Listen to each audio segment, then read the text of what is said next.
Everybody, this is Hondo Carpenter from Sports Illustrated's Fan Nation, Las Vegas Raiders Insider Podcast, part of the Fans First Sports Network.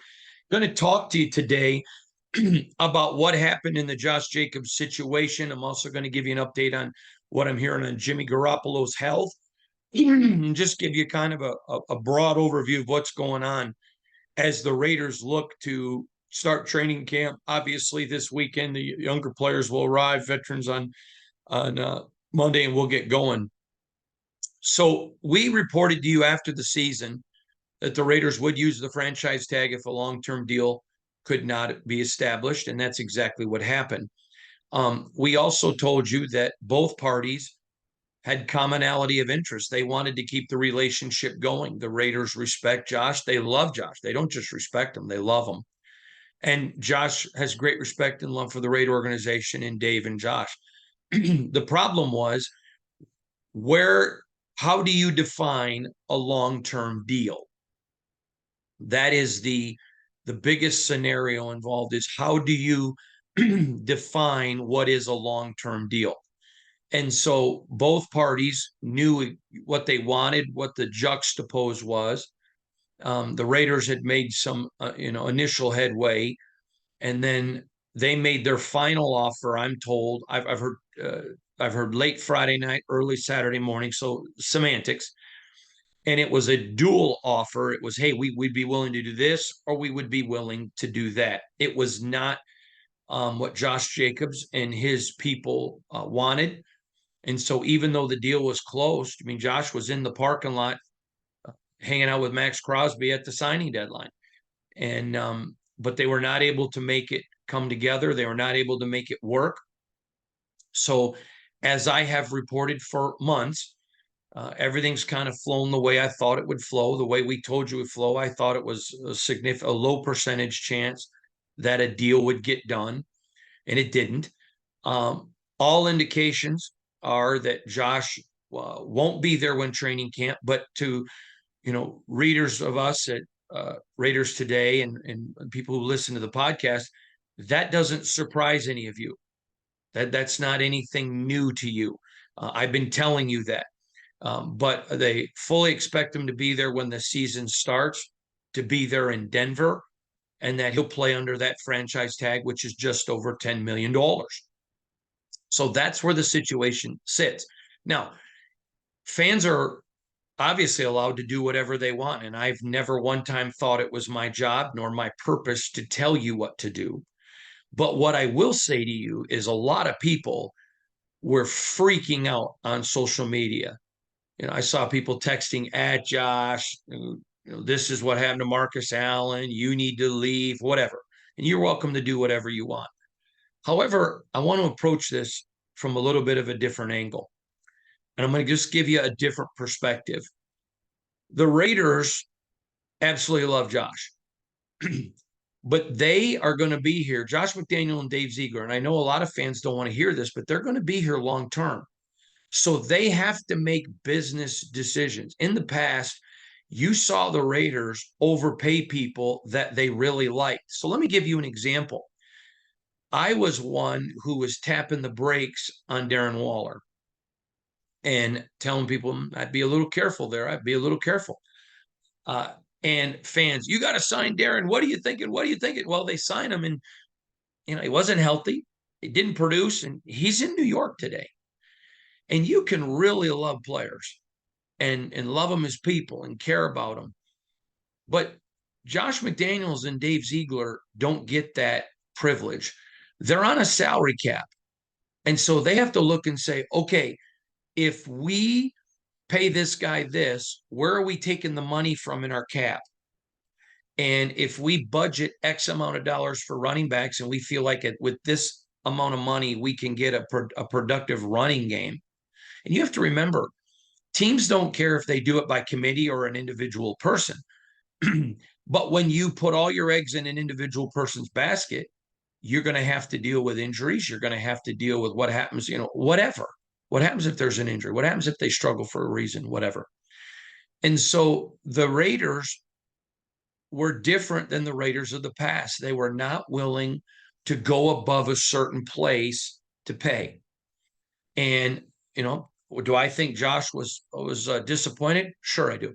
I think he wanted a long-term deal, and who blames him? I think we all want long-term deals. Me, you, Josh. So here's the situation. There is not going to be a long-term deal now till after the season, if there's going to be one. If Josh Jacobs is going to play, he's going to play for the Raiders. He's going to get paid over $10 million to do it. So again, fully expect them. And again, this isn't Hondo opinion. It's what I'm gathering from everybody who's allowed us to be 100% accurate on this throughout the entire process. Fully expect him to be there the week of the Denver game. Could he come in earlier? Yeah, he could. I don't expect it. I think it would be a low percentage, but I do think he'll be there when the season starts. I will address this a little bit more at a later date. I want to make a few more phone calls and dig a little bit bigger and deeper maybe and find out some more information before I give all the details. But I want to reiterate this to you because I think it's important. Do I think there's frustration in Josh he didn't get signed? Heck yes. Which of us wouldn't have been? Do I think there's frustration among the Raiders that a deal didn't get done? Yeah, I sure do. I absolutely do. And so both parties are frustrated because they want to be there together long term. So I don't think this is the end of the world. I mean, let's not pretend like Josh is going to come in and work on minimum wage. Let's not even pretend he's going to come in and play for $3 or $4 million. He's going to get paid over $10 million. That's a lot of money. That's generational wealth in a 1-year deal. So again, fans are welcome to think whatever they want. I don't think this has anything to do with the Marcus Allen situation. In fact, I think when I saw that on Twitter and then people were sending it to me, what do you think? I think it's ignorant. I think it's ignorant. I think there was Al was frustrated with him, and you can just sit here and just sit for a while. And Al was willing to pay him to do it. So I mean that was Al's perspective. There's no animosity here. There's no anger here. There's no hatred here. I think there's a lot of frustration, but again, fully expect them there by camp. So what happens is, and this is why I challenge you. And listen, I know I'm not the only source for really good Raider information. I get that. I'm stupid. And I think you should have other sources. But when you get outside noise throwing flames, the Raiders are imploding. This is all their fault. I mean, and just stupidity. And you don't want your team to overpay for anybody. You want your team to keep the homegrown talent when they can. But this is why the National Football League is a business. Now, you've heard me say this many times. When I go to Allegiant Stadium or any stadium to cover a game, there's only one person at the stadium paying to be there. The players get paid, the owner gets paid, the management gets paid, the coaches get paid. The people selling hot dogs and popcorn get paid. The people selling souvenirs get paid. The people working the turnstiles get paid. The media, me, I get paid. The only one there not getting paid is the fans. So when you remind fans, excuse me, when you remind fans that it's a business, they get mad about that. And I understand that because their lens that they're looking at isn't through the lens of a business. For everyone else, it is. But it is a business. The Raiders showed fiscal restraint. You know, the same people who were screaming for a contract, regardless of what the numbers were, are the same people who would be screaming and yelling if Josh is sitting there in year 4 of a 5-year guaranteed deal and not producing. I mean, here's the reality of the running back position. It is a position that the NFL has evolved to the place where they understand for 99% of the players, there's a short window of production before it falls off. Now, let's use Amir Abdullah, for example. You know, he's not making Josh Jacobs money, but he's still in the league, even though his production is not what it used to be, because he's a very productive player. He understands my value isn't where it was, and he's able to maintain a long time in the league. Josh Jacobs is a player that's going to maintain a long time in the league if that's what he desires. But you can't give that elite money to a player who's not there. Imagine if Amir Abdullah was making the money of a long-term deal. I mean, everybody would be outraged, called the worst signing in the world. And our Abdul is a good player. I think he's going to make this roster, but you can't in a business, you can't put the value on a person, put a value on the production and the position. And so I understand that doesn't make a lot of people happy. I know there's a lot of emotion because Josh is a fan favorite and should be. Great kid, great player. No doubts about any of that. But I also think, as much as you appreciate and should Josh, you got to appreciate the people who are running your franchise now saying, listen, I'm not willing to get locked up into that kind of money. I know the Raiders were willing, very willing, to make some very um, generous offers, that, but there was going to have to be, goalposts. If we meet this crescendo, if we meet that crescendo, just because of the nature of the position, not Josh. Now, I also want to go back and remind people, and I don't mind being held accountable. I said last year they should not have picked up the 5th-year option. Josh's first 3 years, he was really good. Nobody's doubting that. He also took himself out of a lot of plays to get a breather. He was injured. I mean, let's remember last year was the year he never came out. And it also was a contract year. So that's something that the Raiders have to take into consideration. Now, do I think the Raiders will get Josh Jacobs best in 2023? Oh, yeah, I do. It's another contract year. And his pattern of production is, look at last year.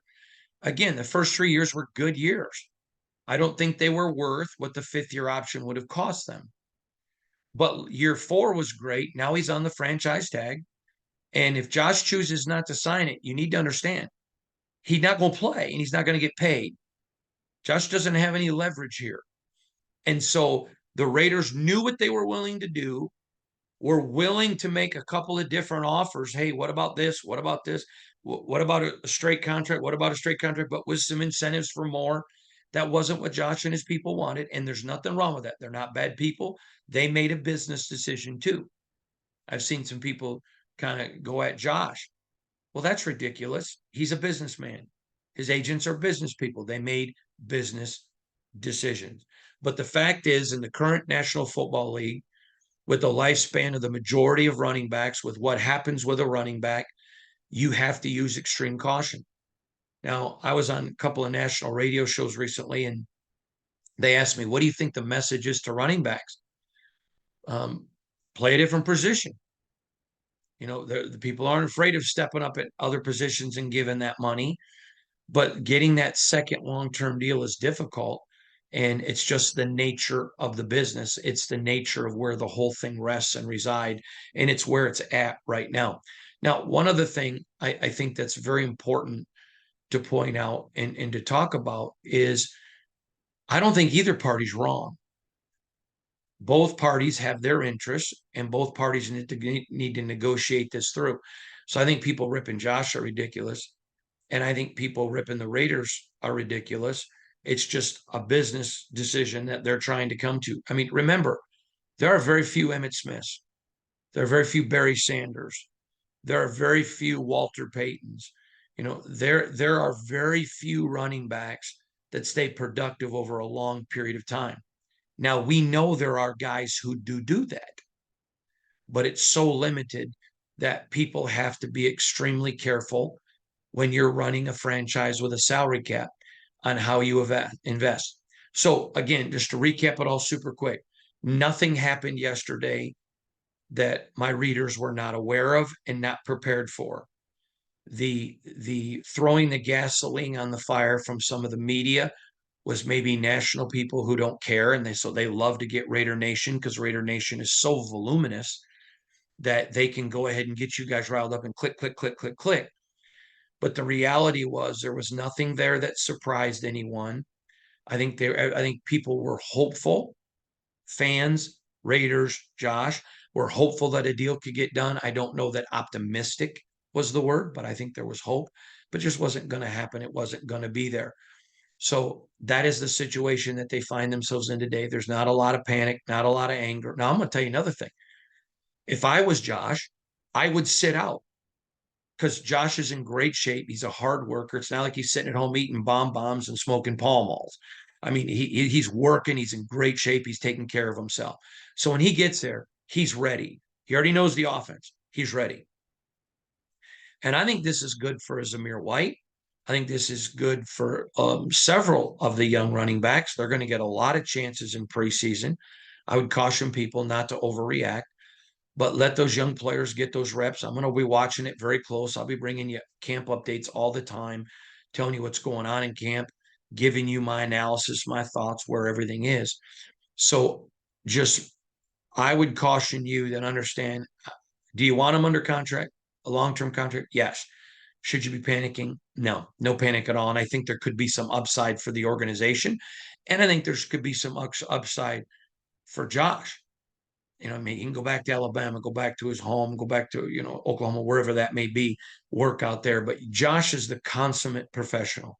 He'll be ready when he shows up. And I understand people wanted to get you all fired up, and they certainly did, looking at social media. But there was nothing to me that I think anybody should be panicking upon that happened yesterday. Now, I want to turn my attention to Jimmy Garoppolo real quick.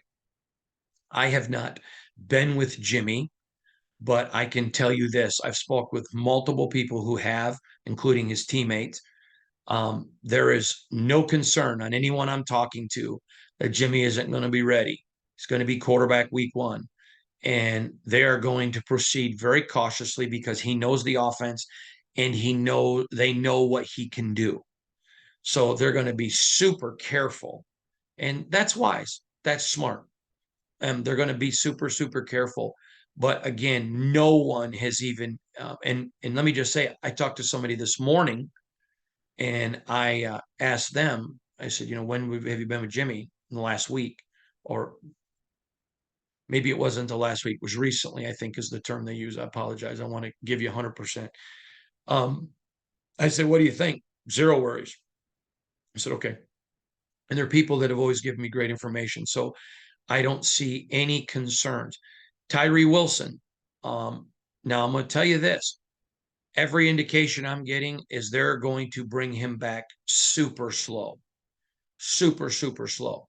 So I would not, now I'm not reporting this as factual. I just tell you, I wouldn't be surprised if you almost see a snail's pace through training camp. The more time he can get to heal, the better. They know what he can do physically. He's doing everything that he can do to stay in shape. There's some things maybe you hold a guy back from or whatever. But Tyree Wilson, I have not gotten any indication of concern, but I have gotten total indication of caution. They don't want to err on hurrying them back. If you can let them have more time, do it. Really, it's the same thing with Jimmy. But everything that I'm hearing from Jimmy, from people that are around him, is he looks great, great shape. His teammates love him. He is really developed as a leader very quickly. They like him. They enjoy him. Not just the players, but some of the players' families, when they've had a chance to be around him, really enjoy him. So again, with Tyree, I expect great caution because he's got a long career ahead of him. With Jimmy, I just expect caution, but that's just more of there's no reason to rush. And with Josh, fully expect him back for week 1. So that's the latest update. I know it may not be fancy with fireworks and a bunch of stuff like that, or calling people idiots or names or calling people out, but it's important that everyone else remember, for the fans, it's not a business. But I do think it's also important for fans to remember it's a business. And so, do I expect Josh to show up? Yes. But again, long-term deal would have to be something possibly after the year. Now, lastly on Josh, do I think at the end of the year there would be a long-term one? I'm optimistic for that, and I'm going to tell you why. If he has a year like he did last year, the Raiders are going to continue to want to have him for a long-term deal. I think that a year later, we're going to see the quarterback market make some adjustments, and we'll probably know a little bit more of what his value is. And then I think that there's a better possibility. Now, if he comes in and has a year where he's injured, or he comes in and has a year where he's having to take himself out a little bit more and the numbers aren't there, then I think the Raiders are like, and if the numbers are there, I think Josh shows up and says, show me the money. And so, again, optimistic that there would be a contract for 2024, but it's all going to depend on the outcome of 2023 and personal production. So thanks everybody for joining us. Appreciate it. Appreciate you, man. We're just days away from training camp, ready to hit it and get going. Make sure you keep it tuned at Sports Illustrated's Fan Nation, Las Vegas Raiders Insider Podcast. We love you guys at Raiders Today, part of the Fans First Sports Network. Keep checking us out. We appreciate you all. Hope that was an update that you appreciated, and I hope it was helpful to you. Thanks.